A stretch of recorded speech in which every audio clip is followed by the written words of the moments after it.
Interesting stories. Interesting people. Welcome to the Humble Badger Podcast.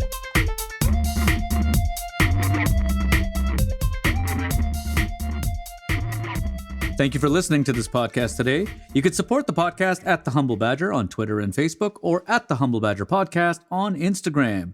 This episode is brought to you with the help of our promotional partners at Good Foundations Music, committed to giving you an opportunity to explore, refine, and express yourself. Visit them at goodfoundationsmusic.com. My name is Pablo Dawson. I am an MC, an event host, a dramedian, and I am your host for this episode. And as you know, we always start off with random facts or information, or sometimes questions that we get online. And here's a question from online, and that is, what is your favorite condiment? Well, I have to say mine is salsa. I really like my salsa. I like salsa along with pico de gallo. I don't know if I'm pronouncing that right, but I don't know if it's the tomatoes in both of those, but they just have a nice combination of sweet as well as savory, and I like salsa. I'd love to know what the favorite condiment of my co-host is. My favorite condiment, and it's going to be a traditional old-fashioned yellow mustard. I've got to have it on all of my like, if you could take one condiment away from me that I would actually want to fight you over, it would probably be mustard. No, I would agree with that. And a lot of times, like, what people don't realize, when you get a hot dog, like one of those nice street dogs, you get you should just put mustard on it. That's a really good way to have it. And in fact, if people who put ketchup on hot dogs, I think you're taking away from the taste a little bit, personally. Yeah, I think it's a little too much. You got the ketchup. Some people put barbecue sauce and mayonnaise, and it's like, what are you doing? It's slop at this point. 100%. Just let's keep it simple. Well, I don't know if our special guest today knows anything about mustard, but I do know that she knows about salsa. Hey, everybody. Melyssa, Moniz International here. How are you, Pablo? Looking good. Well, thank you. Wow. Yeah, how are you today? Excellent, thank you. Excellent. Feeling fantastic. And salsa, oh yeah, in all forms. Love it. In all forms. So the music as well, yeah. So you're not a mustard fan? Mustard can, in the Dijon form. Don't mind it. Oh, yeah, I gotta go a little bougie, just a slight bougie for the Dijon. Yeah, No, I'm with you. Yeah, I think slight bougie. I think it's only the Electric Lynx, or LK, the comedy journalist, podcaster, and former proficiency award in grade 8 for French. I won that. Yeah, graduation. I was runner up. Who's really that into mustard around here? Yeah. So, Melyssa, please let us know a little bit about what it is that you do. Yes, thank you. First and foremost, I was known predominantly as the Live Your Passion lifestyle coach and mentor. And as of 2020, people know me as confidence coach and salsa trainer, and the founder of the Salsa Hybrid Confidence Coaching Program. The Salsa Hybrid Confidence Coaching Program. Mm-hmm. So I'm going to ask. As decadent as it sounds. Mm-hmm. Yeah, I was going to say, it sounds delicious, actually. So you build people's confidence by giving them salsa? With nachos, yes. And then and then we start listening to salsa music. Okay. And then we engage in the most modern way to help somebody transform their mindset. Hypnotherapy. Fantastic. Ooh. And then the body training, because again, we have a vehicle that we live in.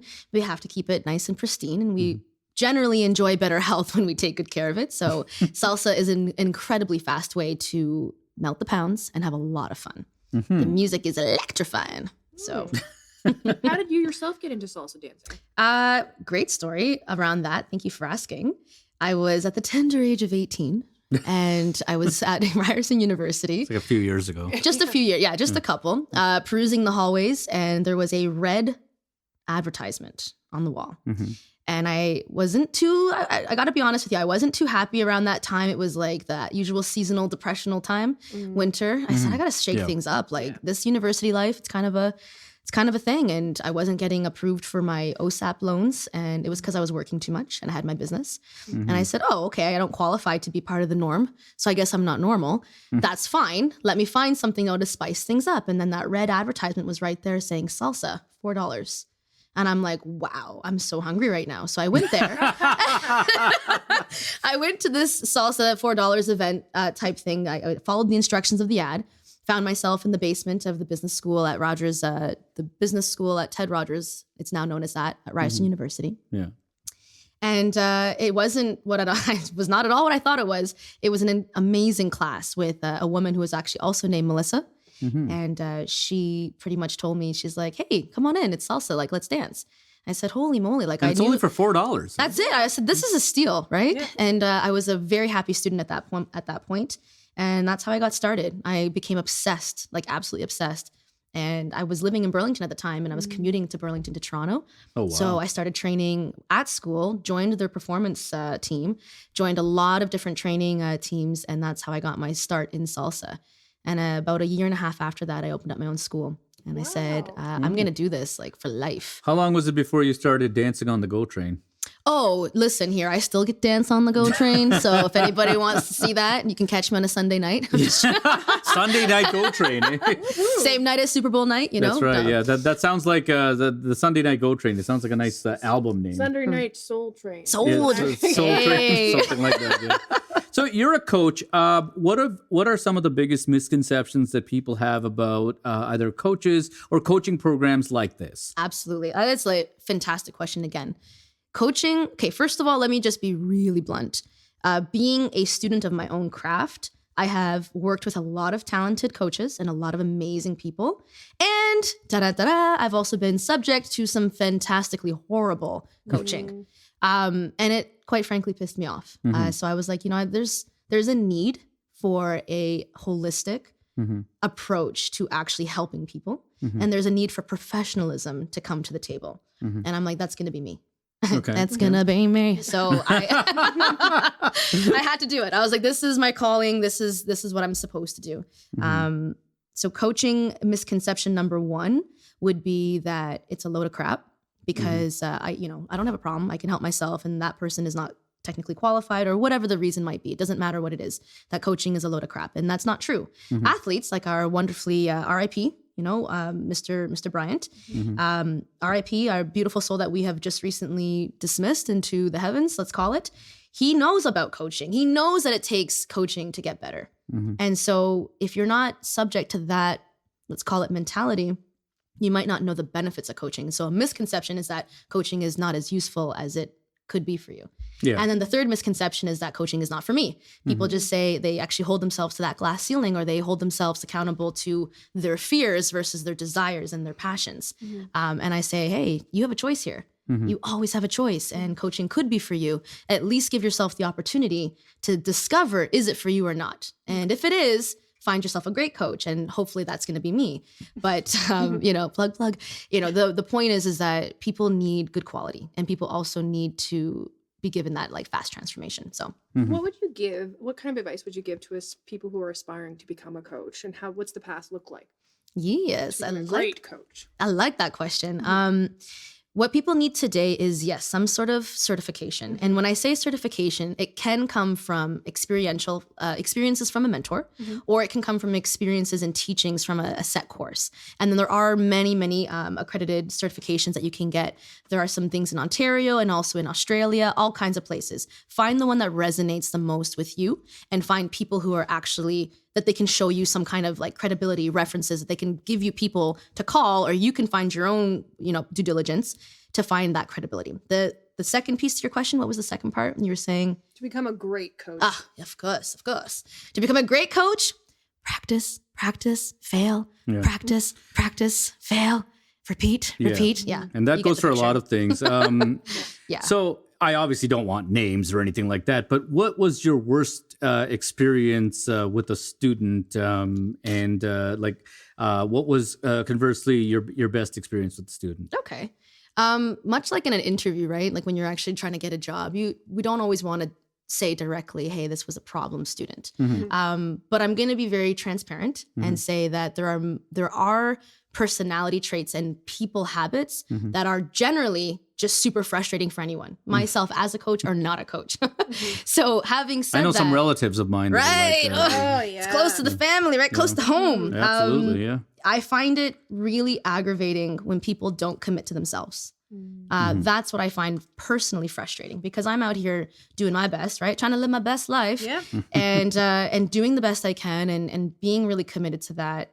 I want to also create results. And so when somebody isn't committed to themselves, it shows up in the work. They don't do the homework. They don't pick up the phone when you call. They don't show up to the Zoom coaching session. They don't show up to the class. Then they just literally stop. They stop themselves. They're not invested. And I've actually had a client who invested monetarily, but did not invest with their time and energy. And the net result was they were unhappy and they did not provide a positive review. And I said, well, that's too bad because all that money and then where did we get? Nowhere. Yeah, that's the thing with reviews. You always have to be careful. Like, is it just someone who didn't follow what they were being asked to do? That's going to cause a lot of questions. Yeah, like that's the thing is that you never know when you see these reviews online that are they legit? Like, did they actually follow the program, or are they just saying this because were they paid? Or were they paid? And or that's a someone thing that tries to sabotage you. That's like a competitor. That just make a bad review in bad faith. That's real too. That is real too. Cybersecurity is huge. And then I guess the flip side you asked was, what was a fantastic experience or the best experience? And I actually do have a lot of those. So I'll try to pinpoint let's call it the theme of what makes a best experience. So there's engagement, number one. There's a level of sincerity, number two.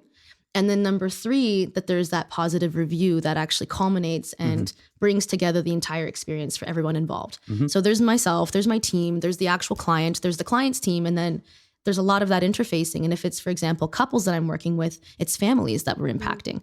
So there's a really, really cohesive experience that's what I consider like the best. And I love that.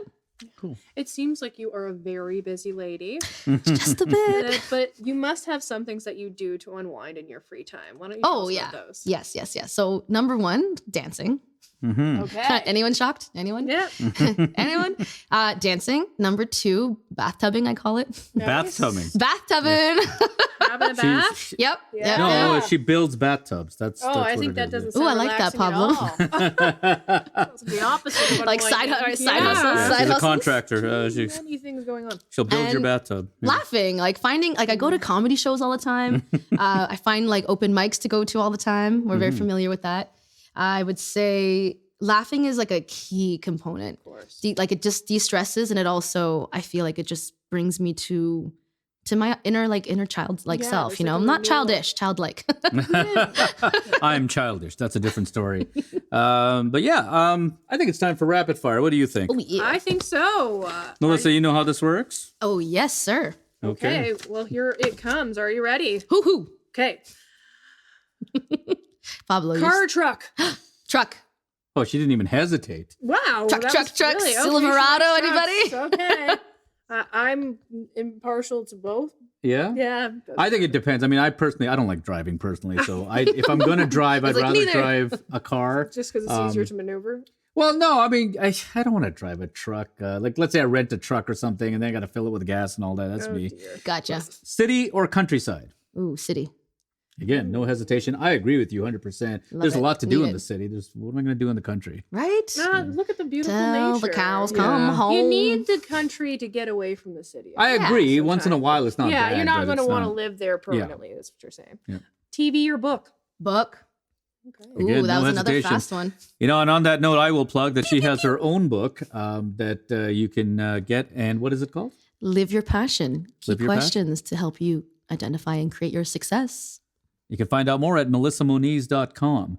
And back to rapid fire. Do you prefer a big party or a small gathering? Ooh, it depends on the time of the month. I don't think she means it like that. Maybe. You have to tell us more about Rapid that. fire. Well, Or maybe Moving on. yeah, or maybe don't. TMI.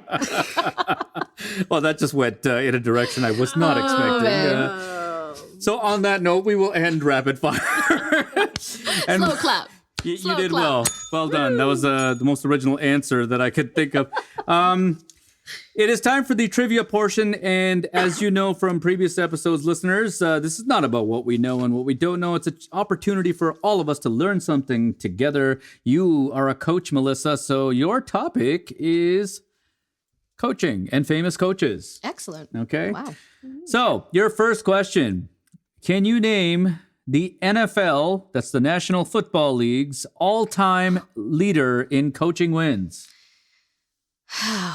Why you gotta play me like that, Pablo? Why you gotta play me like that? No idea. No idea? Football is a realm that I read upon on every 2-year basis. Oh, okay. I got you. I got you. Embarrassed. What do you follow any of the big pro sports or? Just basketball number 1. Okay. Can you name the NBA's all-time leader in coaching wins? Also no. No. Okay. Well, the NFL. Since you asked.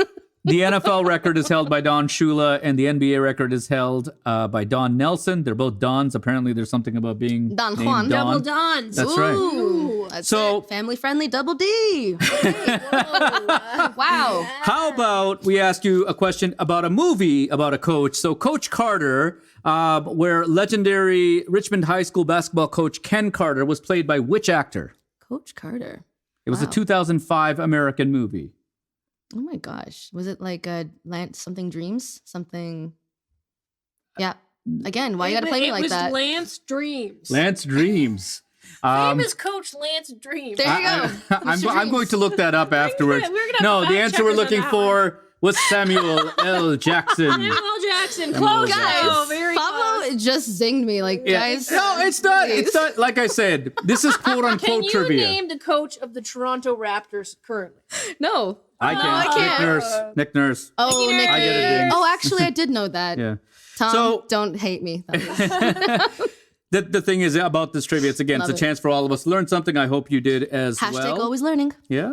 And speaking of Samuel L. Jackson, you realize now because of the Marvel movies, we have to now forward through all the credits of every movie just in case there's a post-credit scene. That's what my wife and I do because he, of course, appears at the end of all the Marvel movies. But that's just a little fact about our... I like that. It's like an Easter egg learning. fact Yeah. for our listeners. That's right. I guess they don't care. Little shiny nugget. It's like I found a Kinder egg. No, it's just a fact. Melyssa, I would like to thank you very much for coming on our show. You can find out more about her at MelyssaMoniz.com. And please keep in mind that Melyssa is spelt with a Y. Why? Because she is fabulous. Thank you for coming on. Thank you so much, guys. You guys are amazing. Thank you, thank you, thank you. And I'd like to thank our lovely and talented co-host, Madame L.K.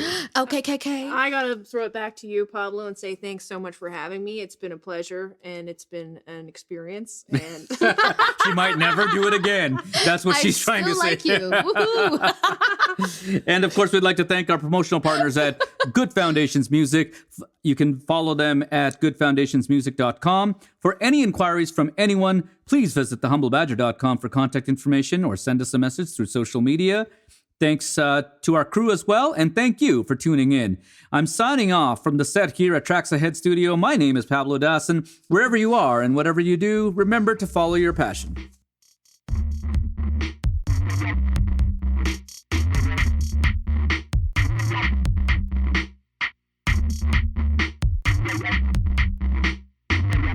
Thank you for tuning in to the Humble Badger podcast.